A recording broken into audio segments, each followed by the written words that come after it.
में अगर आदमी की तरह, आदमी में अगर आदमी की तरह आदमियत न आए तो वह क्या करे, आदमियत न आए तो वह क्या करे। आपके आराम के लिए कितनी चीजें दिया है ये आप कह सकते, गिन नहीं सकते हैं जितने आराम के सामान आपको मिले हुए। इतना किसी पशु पक्षी कीड़े मकोड़े को मिले हैं?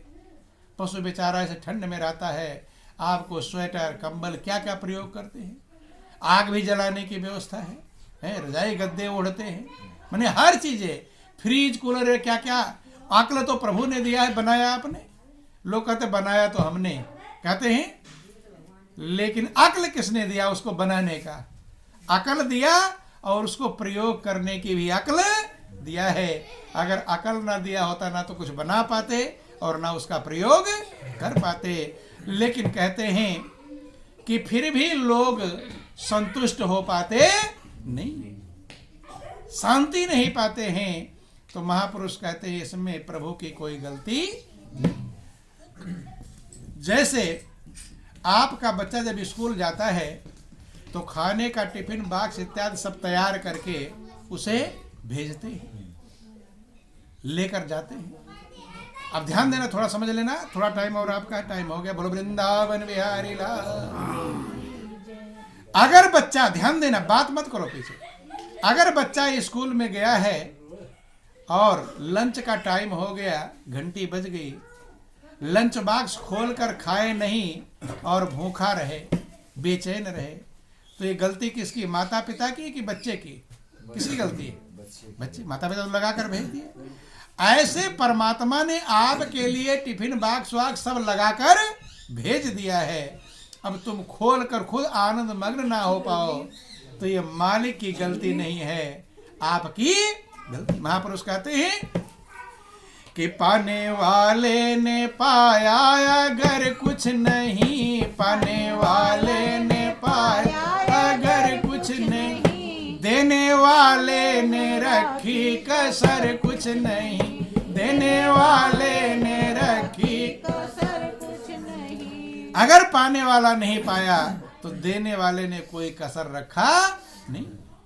कि पाने वाले ने पाया अगर कुछ नहीं, पाने वाले ने पाया अगर कुछ नहीं, देने वाले ने रखी कसर कुछ नहीं, देने वाले ने रखी कसर कुछ नहीं। तेरे हाथों में ही है ये सुंदर कलम, तेरे हाथों में है ये सुंदर कलम, जो तू मंजिल ना पाए तो वह क्या करे, जो तू मंजिल ना पाए तो वह क्या करे। आपके भाग्य लिखने की कलम आपके हाथ में दी गई। किसके हाथ में? आप अपना भाग्य अपने आप लिख सकते। अब अच्छा लिखो चाहे बुरा लिखो, आपकी मर्जी है। भगवान किसी का भाग्य नहीं लिखता, आप ही अपना भाग्य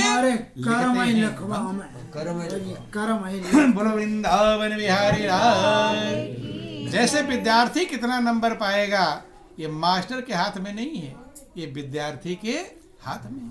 जितना लिखा रहेगा उतना नंबर मास्टर मजबूर है देने के लिए। ऐसे आपके जो कर्म की कलम है वही आपका भाग्य लिखता है। जैसा कर्म की कलम से लिख लोगे वही भाग्य बन जाएगा बंधुओं। इसलिए महापुरुष कहते हैं, बहुत लोग कहते हैं भगवान ने मेरा भाग्य बिगाड़ दिया। कहते हैं भगवान ने कुछ नहीं बिगाड़ा। रामायण में लिखा गया कि नहीं को सुख दुख कर दाता और निज कृत कर्म भोग सब भ्राता। जब जिक्र आता है, जब राम लक्ष्मण सीता वन में गए थे तो वहां निषाद राज मिले, जो निषादों के राजा थे बंधु। उन्होंने प्रार्थना किया कि प्रभु आप मेरे राज्य में चलिए, महल में चलिए, यहाँ जंगल है। तो भगवान कहते हैं कि पुर न जाऊं 10-4 बरिसा, 14 वर्ष में नगर गांव में नहीं जा पाऊंगा, तुझे वनवास मिला है। अगर राज्य में ही रहो तो वन का वास कैसे? निषाद राज बहुत दुखी हुआ और उनको आराम करने के लिए घास पत्ते इत्यादि का जंगल में ही बिस्तर बिछाया। राम और सीता उस पर लेट गए और लक्ष्मण धनुष बाण लेकर सुरक्षा के लिए जंगली जानवर बैठ गए और निषाद राज भी उनके बगल में बैठ गया। चर्चा करने लगा कि देखो आज कहाँ महल में रहने वाले, कहाँ साथरी पर सो रहे हैं, घास पत्तों पर सो रहे हैं, और कैकेयी ने ये क्या कर दिया। जैसे कैकेयी का नाम लिया तो लक्ष्मण कहते भाई व्यर्थ किसी को दोष मत, नहीं को सुख दुख कर दाता और निज कृत कर्म भोग सब भ्राता। हे भाई कोई किसी को सुख दुख देने वाला नहीं है, अपने ही किए हुए कर्म का फल सभी भोगते हैं। अगर भगवान राम वन में आए हैं तो उनको भी श्राप मिला हुआ है, नहीं समझ में है, श्राप का भोग भोग रहे हैं। अब इसमें कैकेयी का कोई दोष नहीं है। सबको अपने अपने आपका कर्म आगे आगे चलता है, आप पीछे पीछे चलते हैं। तो कभी आपको दुख मिले तो समझ लेना दूसरे पर लोग दोष लगाते हैं, कहते नहीं वो पड़ोसी ने मुझे बहुत दुख दिया, कहते हैं दुख दिया, बेटा मुझे बहुत परेशान कर रहा है, कोई किसी को, बेटी मुझे परेशान कर रही, भाई परेशान, कहते हैं कोई किसी को परेशान नहीं कर सकता।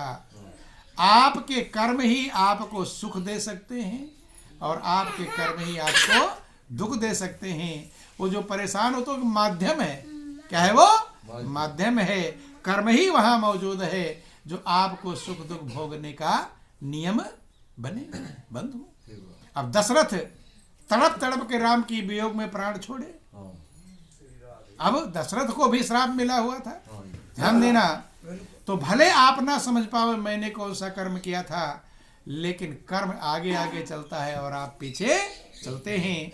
कि कर्म प्रधान विश्वर चिराखा, ओ जो जस करे सो तस फल चाखा। इसीलिए अगर आप कर्म को संभाल लेंगे, अपने आज से संभाल लें, अभी से संभाल लें। अगर ये बात किसी को समझ में आ जाए कि मैं जो कर्म करूंगा उसका फल मुझे ही भोगना पड़ेगा, एक बात, ज्यादा बातें जरूरी नहीं समझ लो, एक बात समझ में आ जाए, मैं जो कर्म करूंगा उसका फल मुझे भोगना पड़ेगा, तो कोई बुरा कर्म करेगा, क्योंकि बुरा भोगना किसी को पसंद नहीं है। 2 दिन बुखार हो जाए हालत खराब हो जाता है, इसलिए ये समझ में जल्दी आता नहीं। यह रहस्य रघुनाथ कर बेग न जाने को है, जल्दी ये रहस्य समझ में आता नहीं। और जो जाने रघुपति कृपा सपने हो मोह न हो, जो प्रभु की कृपा से समझ जाता है कि मैं जो करूंगा मुझे भोगना पड़ेगा, तो चाहे नमक रोटी खाकर गुजारा कर ले, कम कीमत के कपड़े पहन लेगा, झोपड़ी में रहला जाएगा, लेकिन बुरे कर्म से बचेगा। और वही लोक सुखी और परलोक सुखी, यहाँ भी सुख शांति पाएगा, आगे की शांति पाएगा। महापुरुष कहते कि बंधुओं आज तक जैसा आपने कर लिया उसमें बदल नहीं पाओगे, वो तो भोगना ही भोगना है। अब जो मौका मिला है आगे तो सही कर लो, जो बिगड़ गया, पिछली फसल नहीं खराब हो गई, अब उसे कैसे सही कर लोगे, उसे कुछ नहीं कर सकते। आगे वाली फसल अच्छी प्रकार से उगा लो, आगे अच्छा हो जाए, अर्थात अब संभाल लें। और जिन्होंने जब संभाल लिया कि जब जागो तभी सवेरा कहलाता है, जब ही सच्चाई को आप समझ जाओ। भगवान तो यहाँ तक कहते हैं कि सारे संसार का तुम द्रोही क्यों ना हो और मेरी शरण में आ जाओ तो मैं तुझे उद्धार कर दूंगा। विभीषण जब आए, टाइम आपका हो गया, विभीषण जब आए भगवान राम की शरण में तो सारे बंदर भालू सोचे दुश्मन का भाई आया है, पता नहीं भेद लेने क्या आया है। तो भगवान राम कहते उन्हें मारो मत, कोई मारो बांधो कुछ भी करो, लेकिन कहते नहीं कि जो नर होए चराचर द्रोही और आवे सभय शरण तक मोही। चराचर का द्रोही क्यों ना हो और मेरी शरण में आ जाए। कि तज मद मोह कपट छल नाना और करो सत्य ते साधु समाना। मैं उसे साधु बना दूंगा, सज्जन बना दूंगा, महान बना दूंगा, लेकिन प्रभु के चरण में आ जाए, शरण में आ जाए। और शरण में जब आएगा तो अपने विकारों को छोड़कर ही आ पाएगा। तो जीवन बंधु बहुत कीमती है, अनमोल है, सृष्टि का सिरताज है, सृष्टि का सिरमौर है, बहुत बड़े भाग्य से मिला है। लेकिन इसकी सबसे बड़ी कमजोरी क्या है कि ये पानी का बुलबुला है। क्या है? पानी का, ये सबसे बड़ी इसकी कमजोरी है। बहुत कीमती है लेकिन इसके अंदर कमी भी कब फूट जाए कुछ भरोसा नहीं है। इसलिए महापुरुषों ने एक सलाह दिया कि अगर कुछ अच्छा कर्म समझ में आवे तो उसमें देर करना नहीं चाहिए, कि जो करना है जल्द कर और क्यों बैठा है मौन, और पल में परलय होएगी कल की जाने कौन।